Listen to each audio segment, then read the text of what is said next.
먼저 시작하도록 하겠습니다.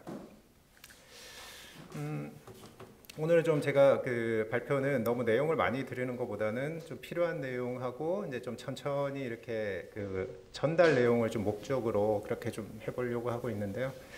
우선은 이제 제가 좀 개인적인 이야기를 먼저 드리면, 제가 1994년에 이제 의사가 됐으니까 그냥 연도로 따지면 어느새 30년이 됐고, 그다음에 혈액종양내과의 분과 전문의가 된 것도 2004년이었기 때문에 지금까지 합치면 이제 결국 이제 20년 이렇게 되어 있는데요. 그래서 이제 사실은 이제 지금쯤 되면 그래서 뭐 그 쉬운 말로 눈 감고 진료를 봐도 뭐 이렇게 턱턱 맞추고 뭐 치료도 사실 모든 환자를 봐도 어렵지 않게 진료를 하고 이러면 참 좋겠는데, 이게 이제 제 개인적인 숙제거리인지 아니면 저의 십자가인지는 잘 모르겠지만, 여전히 혈액종양내과 과목이 뭐 약간 뭐 너무 버겁다 이러면 좀 없어 보일 것 같고, 이제 이게 내가 지금 잘하고 있을까 뭐 이런 약간 생각을 늘 하고 있습니다. 그래서 이런 고민거리가 이제 혈종내과를 떠나거나 아니면 의사를 마칠 때쯤 되면 또 어떤 생각을 하게 될까, 그게 이제 제가 뭐 언제까지 진료를 할지는 또 알 수도 없잖아요. 그래서 이런 고민거리가 끝까지 갈 건가 하는 뭐 그런 기대 반, 뭐 궁금증 반 이렇게 지내게 될 것 같습니다. 그래서 이게 왜 그런 생각을 하게 되느냐면, 이게 이제 해리슨의 이제 그 앞쪽에 보면 이게 있는 이야기이긴 한데 저희가 늘 잘 쓰기도 하고, 이게 이제 의학은 이제 계속 이렇게 변화가 있는 사이언스라는 그런 내용인 거죠. 그래서 즉 뭐냐 그러면 이제 제가 그 내과 이제 그 군의관을 마치고 그 혈액종양내과 이제 펠로우를 들어간 시기에 이제 논문이 나온 걸 보면, 갑자기 이제 저도 이제 베이직한 사이언스를 하지 않고, 우리나라의 의학 교육에서는 사실 우리가 베이직한 뭐 랩을 하지는 않잖아요. 뭐 저희가 이제 뭐 그 리서치 파트도 대부분 사실 뭐 연수를 갈 때 하거나 뭐 하여튼 그런 부분에 이제 길이 있으면 하는데, 저는 그냥 대부분 이제 임상적인 의사로 대부분 수련을 받아왔기 때문에 갑자기 이제 논문을 보니까 뭐 이것도 좀 밝혀진 게 이거고, 그 다음에 서로 연결고리가 그나마 다 성립이 된 게 이거고, 그게 이제 뭐 부분적으로 연구가 되는 부분들, 그런 것들은 더 많아서, 사실 이제 세포 하나를 그려놓고도 이렇게 많은 그 몰리큘러 사이언스 쪽에서는, 바이올로지 쪽에서는 이제 이런 그림을 내놓는 순간, 그 순간에도 이제 지금과 같은 생각을 살짝 한 게, 이거 내가 혈액종양내과를 괜히 펠로우를 하려고 덤벼드는 것은 아닌가, 이제 그런 이제 이 그 사진 피규어를 볼 때마다 옛 생각이 계속 떠오르고 있습니다. 물론 그 20년 동안 여기에 개발된 약에 의해서 그 항암제 치료의 성적이 많이 좋아진 건 또 사실이고, 그때는 이게 무슨 의미가 있지라고 했던 게 실제로 이제 약이 개발돼서 엄청 잘 쓰는 약들도 존재하고, 그러니까 처음에 제가 그냥 책으로만, 그러니까 저널로만 이렇게 받아서 읽을 때는 되게 그게 보이지 않는 부분, 아까도 말씀드린 대로 제가 베이직 사이언스나 리서치라는 의사가 아니었기 때문에 이제 이게 어떤가 했는데, 실제로 이제 이미 우리가 클린 투 벤치라 그래서 이미 연구들이 이제 우리가 이런 벤치 투 클리닉이라 그래서 이제 저희가 그 연구됐던 게 이제 실제 우리 그 필드에서 쓸 수 있게 되고 이렇게 많이 바뀐 거라서 그만한 이게 발전을 했구나, 이런 생각을 다시 하게 됩니다. 그래서 이제 처음에는 뭐 암이 대부분 이제 저도 레지던트 시절에 90년대가 되겠죠. 그런 시절만 하더라도 2000년이 되기도 전에 대부분 케모에 대한 되게 부정적인 레지던트 때 그런 그 요소들이 있다면, 아무튼 이런 여러 그 사이언스들이나 아니면 뭐 이런 연구들을 통해 의학자들을 통해서든지 이런 것들, 아니면 제약사 협업으로 통한 어떤 약물의 개발, 이런 걸 통해서 현재는 아무튼 이런 적어도 여러 이유에 의해서 암이 발생이 되기 때문에, 이제 이 중에서 사실은 어떤 암들은 다행히 하나의 이런 패스웨이가 더 도미넌트하게 작동을 한다면 여기를 블럭시킴으로써 캔서 자체를 정복할 수 있다, 이런 시그널을 받을 수가 있는 거죠. 하지만 이제 대체적으로는 한 이유가 어떤 암의 그 100%의 이유가 되지가 않기 때문에, 아직까지 지금 현재 우리 시점에서도 계속 연구가 더 진행되고, 하지만 분명히 이제 말씀드리는 것은 제가 그 의사를 시작한 시기, 적어도 혈액종양 내과 의사가 시작한 그 시기보다도 훨씬 많은 기전의 밝혀짐이 있고, 그 다음에 약들도 많이 발전하고 있습니다. 약으로 보자면 처음에 이제 1세대, 지금 이제 1세대, 2세대, 3세대 이렇게 좀 이야기를 나누고 있고요. 1세대는 저희가 아는 일반적인 케미칼한, 그러니까 톡식한 이런 약들을 저희가 일반 항암제라고 분류를 하고 1세대라고 부르고 있고요. 이제 약들이 아까 그런 제가 이제 막 처음에 보고 당황했던 그런 그 몰리큘러 바이올로지의 패스웨이들, 시그널링 또는 시그널 패스웨이라고 하는 그런 게 밝혀져서 그걸 블록하는 걸 표적제라고 하는데요. 그 표적 항암제가 이제 개발돼서 이제 이걸 2세대 항암제라고 하고 있고 지금 잘 쓰고 있죠. 그다음에 이제 현재 가장 이제 세 번째 단계 3세대로 넘어가고 있는 것이 면역 항암제가 되겠습니다. 면역 세포와 암 세포와의 그 작용에 대한 액션 메커니즘이 발견되고 거기에 대한 약이 나옴으로써 치료에 접근하고 있는 것이죠.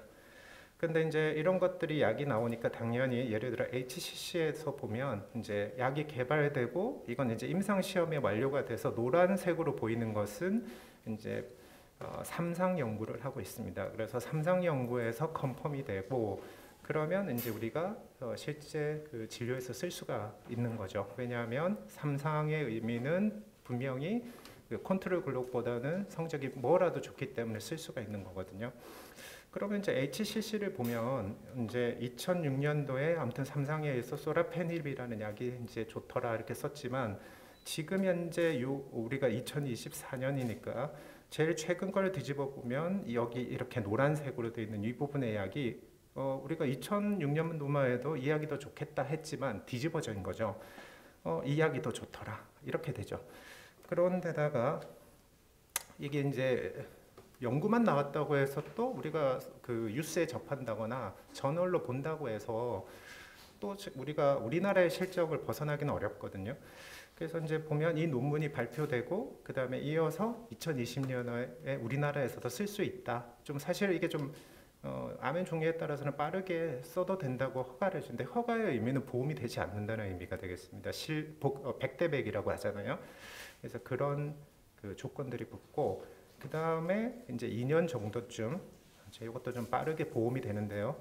그러니까 2022년도에 보험이 돼서 현재 우리가 이 시점에서 진행성이거나 메타스타틱 HCC에서는 요 약을 써야지만 그게 이제 우리가 퍼스트 이제 초이스가 맞다 이렇게 바뀌어 갑니다. 그래서 이제 같은 이야기를 계속 말씀드린 건데 이제 이런 그 여러 요소들이 자꾸 작용하니까 그동안 이제 제가 예를 들어 지난달에 알고 있는 게 갑자기 이번 달에 뒤집어지는 경우도 사실은 있거든요. 그러면 그게 이제 뭐 환자를 통해서 아는 경우도 있고 심지어는 일부는 그 학회나 연수 강좌를 통해서 배우기도 하고 또 일부는 제약사를 통해서 정보를 얻기도 하고 상당히 이제 여러 방안을 놓고 이제 정보를 얻고 있는데 그래서 이제 이게 좀 저희과의 애로사항이라고나 할까요? 이게 이제 뭐 보험이 되는 것과 그런 시점을 놓치게 되면 환자한테 오늘 제가 설명하다가 예전 약을 설명하고 있는 거죠. 그러면 이제 좀 뭐라 그럴까요? 환자한테도 문제지만 사실 이제 제 개인적으로도 이거 좀 이걸 계속 할 수 있나? 이걸 계속 어떻게 끌고 가야 되나? 뭐 이런 이제 고민거리를 하게 됩니다. 그래서 이제 저의 애로사항이 있다. 이제 이런 아무리 제가 이렇게 오랫동안 암 환자를 봐도 당면한 문제들은 겪게 되는 거죠. 아마 비슷하게 다른 저희과 선생님들도 그렇게 겪고 있지 않겠나 이렇게 생각이 됩니다. 그 다음에 또 이제 하나 더 보자면 저희가 이제 MDS라는 정말 기억이 가물가물하시겠지만 골수에서 이제 불량품을 만들어내지만 루케미아는 아닌 그런 MDS 흔한 질환인데 이게 이제 진단 보면 기준이 자꾸 이렇게 바뀌거든요. 요 앞에 것만 봐도 WHO에서 2016년에 발표해서 이렇게 진단을 나누다가 2022년도에 이렇게 많이 나눠버리거든요. 근데 이렇게 나누게 되면 꼭 뭐 그 NGS 내지는 유전자 검사를 합니다. 그래서 유전자 검사를 해서 디테일하게 나누는데 뭐 나누는 목적은 저희가 알 수 있어요. 왜냐하면 약이 개발되어 있거나 아니면 예후가 좋아서 그 그룹을 따로 떼내놓는데 막상 이제 저같이 이제 이런 우리 병원 세팅 쉬운 말로 이런 상황과 이제 그렇게 진료를 하게 될 때 상당 부분 어려움을 겪게 되는 게 있습니다. 그래서 이제 이런 부분도 자꾸 이제 디테일하게 진단 크라이테리아가 점점 바뀌면 또 이제 뭐랄까 애로사항이 또 생기는 거죠. 내가 이걸 언제까지 쫓아갈 수 있나? 그러면 MDS를 내가 언제까지 봐야 되나? 이제 이런 고민들을 하게 됩니다.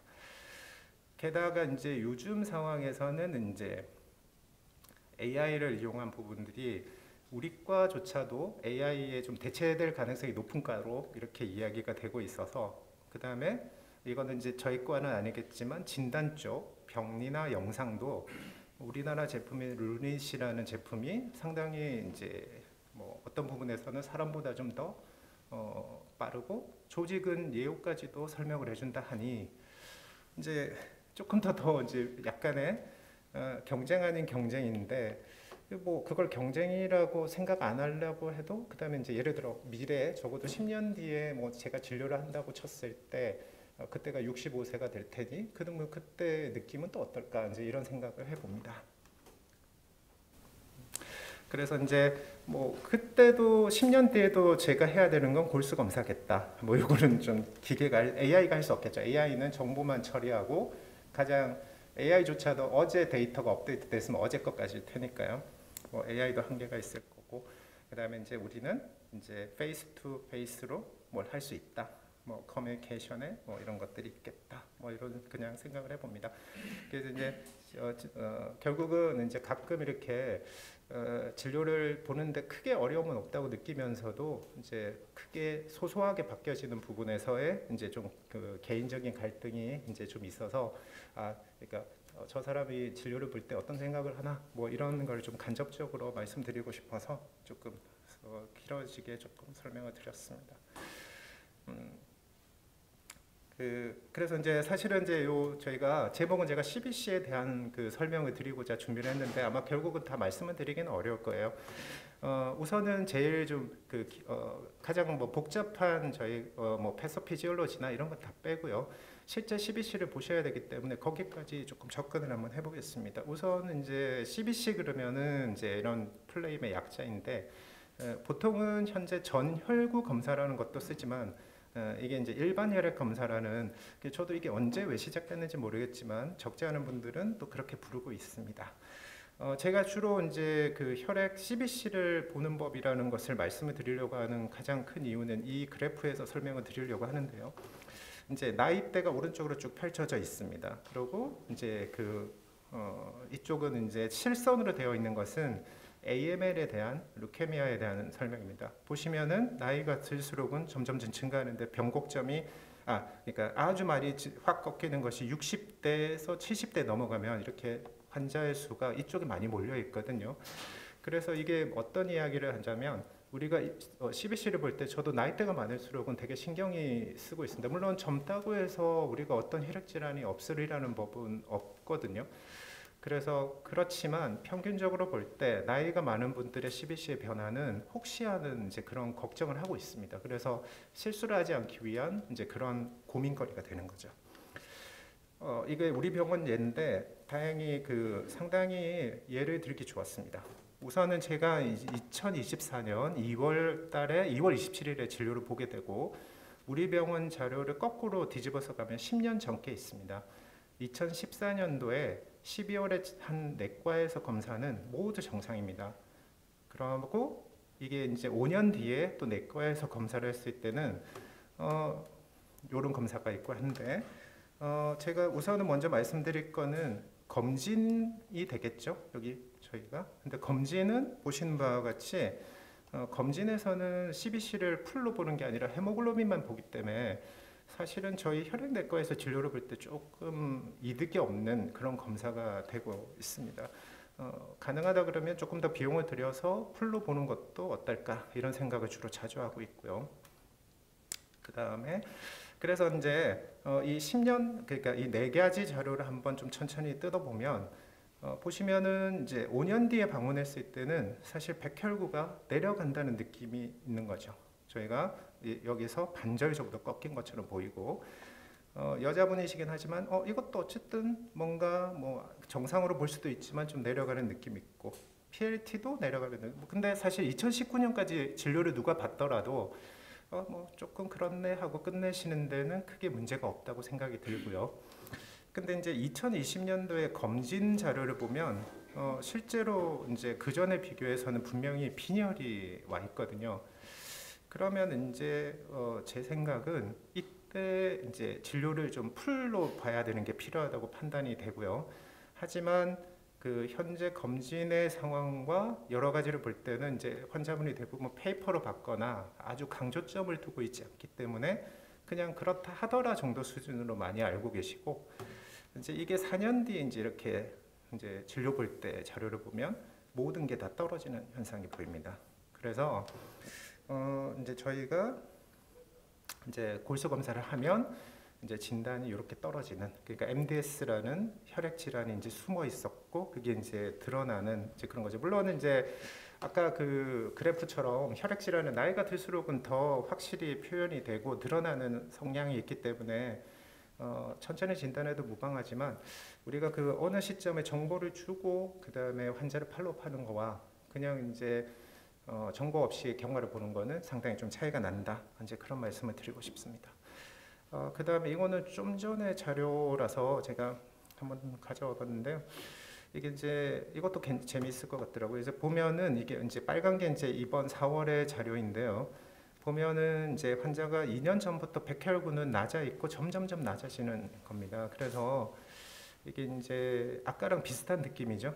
그래서 이런 것들이 쭉 나열해서 보면 조금 팔로우업에 조금 더 신경을 쓰는 쪽이 이제 환자분한테 이제 어떤 정보도 주고, 그 다음에 혹시 하는 우리 문제점, 진료에 이제 로스되는 부분, 이런 것들을 예방할 수 있지 않겠나, 혈액내과 의사로서의 의견이 되겠습니다.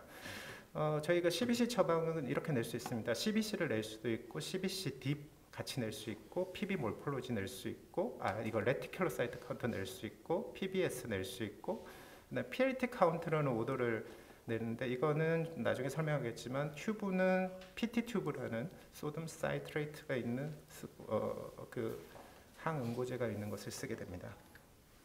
저희가 오더를 내면 체를 하고, 많이 알겠지만 저희는 이제 항응고제가 EDTA다. 이 바트를 이제 저렴하니까 많이 쓰겠죠. 저희가 쓰고 있는 바트는 다 다릅니다. 오더에 따라서 응고제가 다르다, 이런 의미를 설명을 하기 위해서 보여드리는 것이고, 그 다음에 이제 그러면 이제 이게 샘플을 하면 이제 그 우리 그 샘플 하신 분이 이제 이렇게 저희가 이제 진단검사의학과에서 이렇게 넘기면 이제 롤러에서 10분 정도 돌리게 되고, 이제 기계로 이렇게 분석하는 데는 뭐 저도 우리 병원 걸 사실 안 하고 예전 병원 자료지만 한 뭐 5분에서 10분 사이에 결과는 나온다고 합니다. 그쵸, 과장님?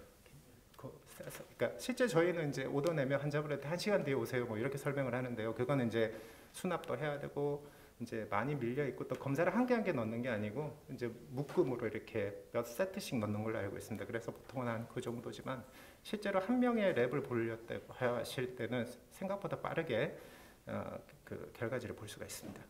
조율 과정을 잠시 조금 설명을 드리면, 저희가 이제 뭐 보시는 그림은 백혈구가 이렇게 프롤리퍼레이션하고 마지막에 머추레이션 나오는 거와, 그 다음에 이건 RBC에 대한 이야기고, 이건 혈소판에 대한 이야기인데요.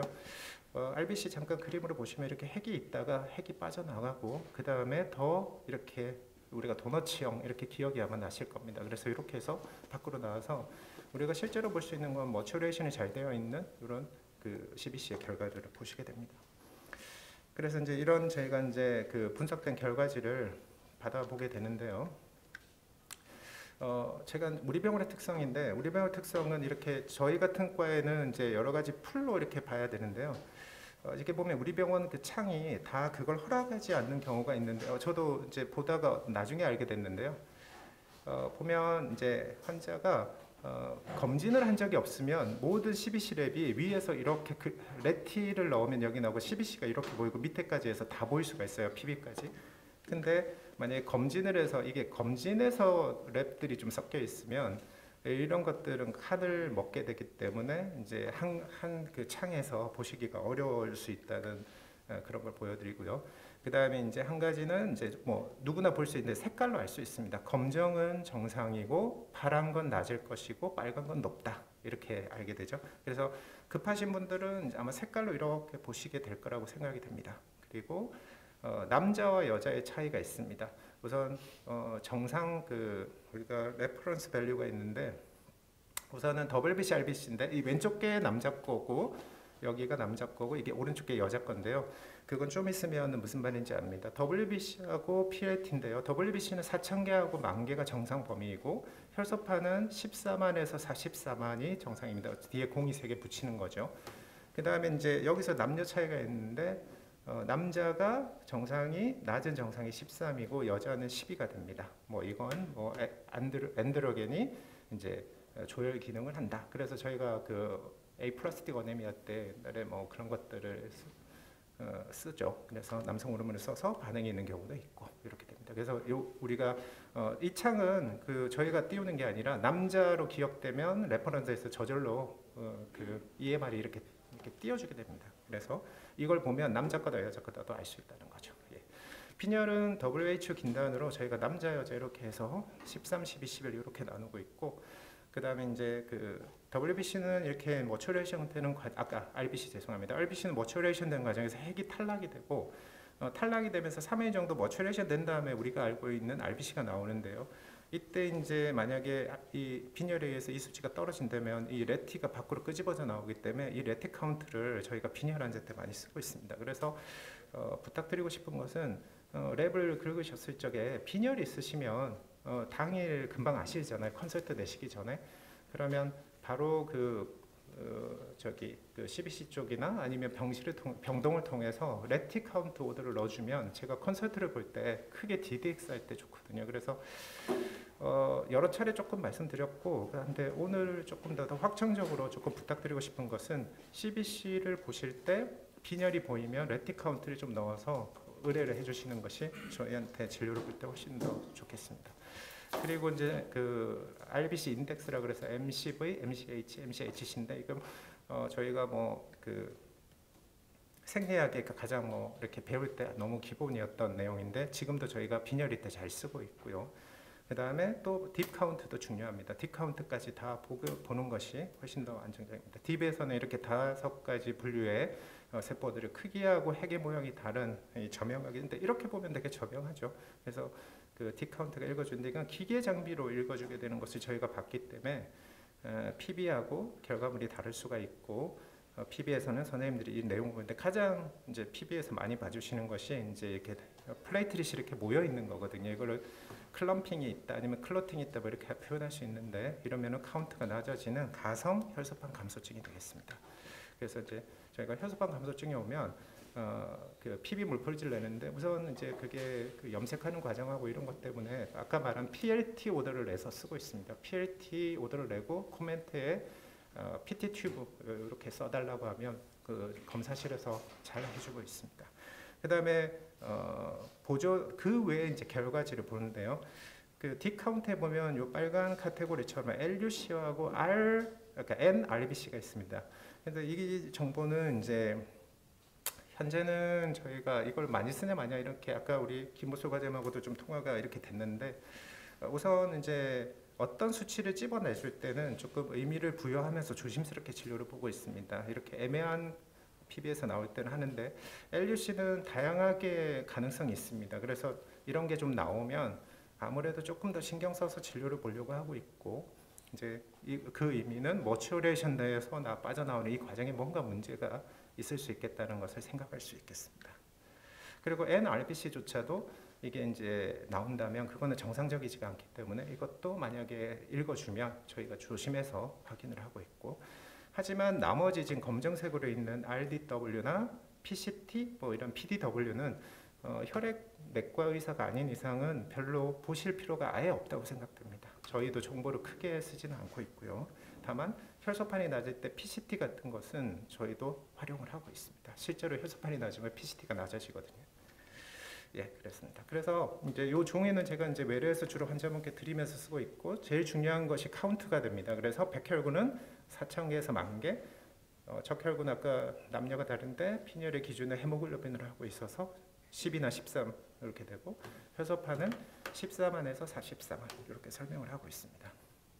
그래서 이제 이렇게 카운트는 실제로 그 개수를 4개의 등급으로 나누거든요. 그레이드 1, 2, 3, 4로 나누는데 그레이드 3, 4가 되면 사실 좀 진료를 꼭 보야 된다고 생각합니다. 그래서 만약에 1, 2 정도의 경증이면 진료가 뭐 늦어져도 상관없겠지만 만약에 오늘 진료를 받는데 플레이트릿이 7,000이다. 만약에 그러면 이건 뭐 2만보다 더하니까 이거는 시비어한 케이스가 됩니다. 그러면 뭔가는 해야 됩니다. 적어도 입원은 시켜야거나 전원을 저희가 시키셔야 하는 그런 상황이 되겠습니다.